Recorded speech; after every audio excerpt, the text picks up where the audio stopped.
প্রাণী দিবস সে উপলক্ষেই আজকে আমাদের প্রোগ্রাম ছিল।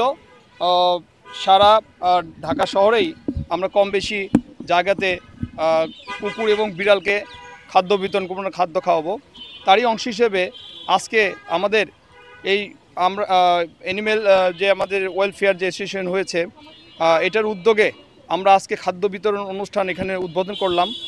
আমাদের আগামীতে আরও উদ্যোগ আছে। আমরা সেন্ট মার্টিন দ্বীপে যাব, যেখানে কুকুর বিড়াল এরা মানুষের উচ্ছিষ্ট খেয়ে বেঁচে থাকতো। এখন তো মানুষ যাওয়া নিষিদ্ধ, আপনারা জানেন। সেখানে বিড়াল কুকুর কিন্তু না খেয়ে আছে এবং তাদের এমন অবস্থা, খাদ্যের অভাবে নিজেদের গোশত নিজেরাই খাওয়ার একটা উপক্রম হয়েছে। আমরা এই সংবাদ পেয়েছি।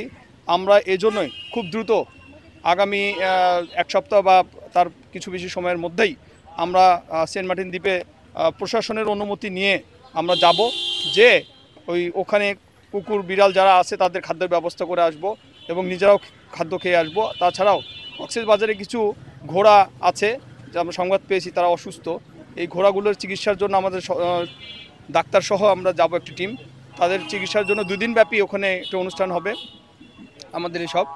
আর আমাদের প্রিয় নেতা জনাব তারেক রহমান এসবের পরামর্শ দিচ্ছেন, সবসময় আমাদের সাথে আছেন।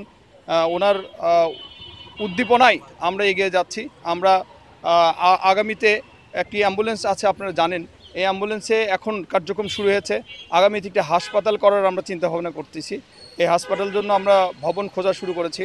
আমরা খুব দ্রুততম মধ্যেই এই কুকুর বিড়ালদের চিকিৎসা যাতে খুব সুলভ মূল্যে করতে পারি। আবার কিছু কিছু ক্ষেত্রে আমরা ফ্রিও করব, যেগুলো কুকুর বিড়াল রাস্তাঘাটে পড়ে থাকবে রেস্কিউ করে এগুলোকে নিয়ে যায় ফ্রি চিকিৎসা করাবো। আর যারা বিত্তবান আছেন তারা আমাদের সাথে থাকবেন। তারা কুকুর বিড়াল নিয়ে আসলে তারা যদি আমাদের কোনো হেল্প করে তাহলে আমরা তাদের হেল্প গ্রহণ করব। দেখেন, মানুষের সেবা কিন্তু কোনো নির্দিষ্ট সময় নেই, ঠিক না? ঠিক তেমনি পশু পাখিরও কোনো নির্দিষ্ট সময় নেই। এটা হচ্ছে আমরা আজীবন চালিয়ে যাব। যতদিন আমাদের সংগঠন আছে এবং আপনাদের সাহায্য যতদিন আছে, ইনশাআল্লাহ আমরা এই কাজ চালিয়ে যাব।